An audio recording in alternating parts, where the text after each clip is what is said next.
joining us now from Richmond, Virginia. Virginia's Republican Governor Bob McDonnell. Bob's for Jobs. Yes, and President of the NAACP, Ben Jealous. Mike Barnacle and Brian Shackman join the table as well. I mean, you know, Bob's for Jobs is better than Bob's for felons. That's I mean, true. Come on, Bob. What's going on here? Governor. Right. What's going on? This seems counterintuitive here. What's going on? What's up?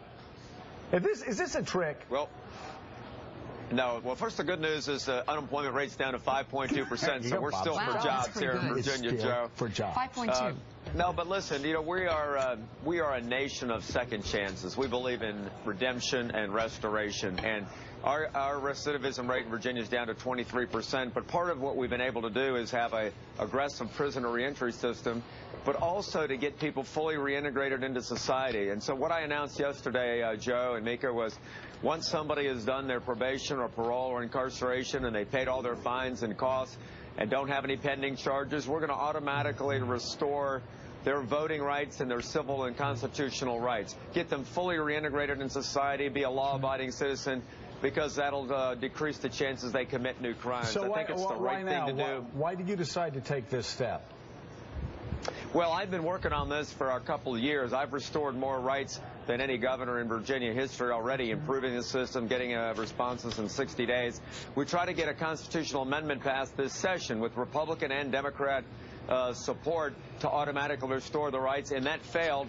And so because of that, Joe, I'm using all the power I've got as the chief executive under the Constitution to automatically restore rights on an individualized basis for nonviolent felons. And a lot of more people now will be able to vote and be notary publics and hold office and have their gun rights restored in Virginia. All right, Ben Jealous, you attended the governor's announcement yesterday in Richmond, and you call it a courageous step.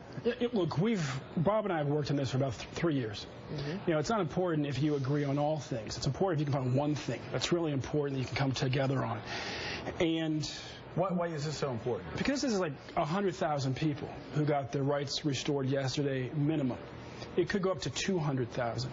Virginia is one of 2 states in the country that has a constitutional lifetime ban if you're ever convicted of a felony. And the notion of what's a felony has expanded dramatically since 1901 when it was put in place. But when it was put in place, it was put in place explicitly to suppress the black vote. Mr. Glass, a delegate to the 1901 Constitutional Convention, said, and I quote, "Because of this plan, the darky will be eliminated as a factor in our state's politics in the next 5 years." And this was literally the last standing leg of the Jim Crow voter suppression strategies.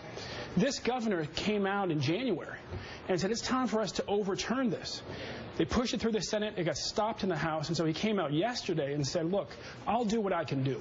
And we're talking about 100,000 to 200,000 Virginians, black and white, getting their voting rights restored. We believe in second chances, and we believe that voting is a right, not a privilege, but a right. Mike? Governor, what do they have to do once you've signed the legislation, you've signed a bill that restored their voting rights, but what do they have to do once they get out of jail? Do they have to adhere to anything? Do they have to fulfill probation requirements before they vote? What do they have to do? Well, first of all, I've eliminated the waiting period that we previously established of 2 years from the end of probation, parole, or incarceration. So it'll be there would be no period of wait. Secondly, we're going to do it automatically. We are going to be able to get records from the State Police Department of Corrections. There won't be an application process, so I can do it by the power of that I have as the executive under the Constitution. So we're saying when you're done with, you've paid your debt to society, incarceration, probation, and parole are done, you've paid your fines, costs, and restitution, and you have no pending charges, I'm going to be able to automatically restore your civil rights on an individualized basis. And the reason this is so important, and Ben is exactly right, you know, the Declaration of Independence says you derive your just powers from the consent of the governed. Well, to do that, you've got to be able to give your consent through a vote. This is about participation in democracy through the full exercise of your constitutional rights. And I think it's important for people to get it back and get back into society, and so they'll be full participants in our society. And Joe, you asked why this takes courage, and quite frankly, with I had asked Governor Kane to do the same thing, and he wouldn't do it. Why? Well, I don't know. But what I do know is that when you talk to the folks in politics, they say, well, the Dems are always afraid of being perceived as being soft on crime, right? Then you talk to the Republicans, and they say, well, we do it, but we think most of these people are going to vote for the Democrats. And it takes somebody to actually stand up and say, a principle is a principle. It's a principle whether it's good for us, whether it's bad for us, whether it's good for my career, whether it's bad for my... if we believe that voting is a right, if we believe in second chances, I'm just going to do it because it's the right thing. And that's what the governor did yesterday, and that's why it's so important. Governor, you obviously heard from Republicans who didn't think this was such a great idea, right? Well, some, but listen, they know that for 22 years we've been tough on crime here in Virginia. I'm a former prosecutor.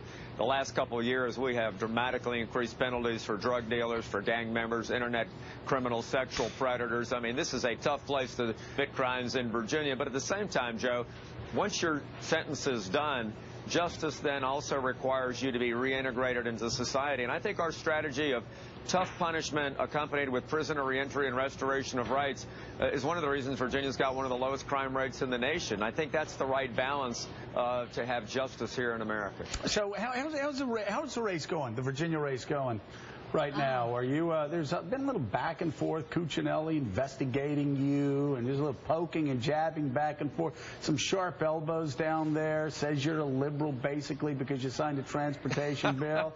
How's that working out for you? That's fine. I'm strongly supporting the Republican ticket.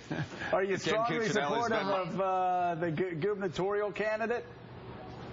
Yeah, he's been my lawyer for 3 years. He's been a good lawyer. You don't agree on everything, but the Reagan analogy is if you agree with me 80% of the time, you're my friend.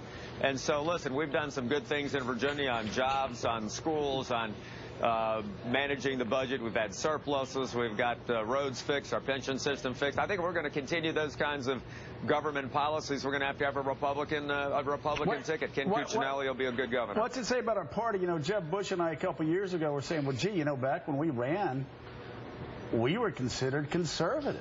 And now you got all these people out there going, Rhino. Back when you ran 4 years ago, you were considered conservative. I mean, the curve is like bending really fast. Like, you didn't even make it out of a term without people saying that you were a rhino, that you're a liberal. Cuccinelli suggesting you're not conservative enough. No, actually, he and I see things pretty much the same way. I tell you, he's going to run a campaign very much like I did to win, and that is focusing on kitchen table issues, focusing on jobs, economic development, schools, roads. That's the kind of campaign that he'll run. People said I was too conservative. You're right, 4 years ago, and I got 59% of the vote, Joe. So that's the model for winning in Virginia. It's a swing state. You got to appeal to the independents to win. But I'm still a conservative, and I'm governing like that today.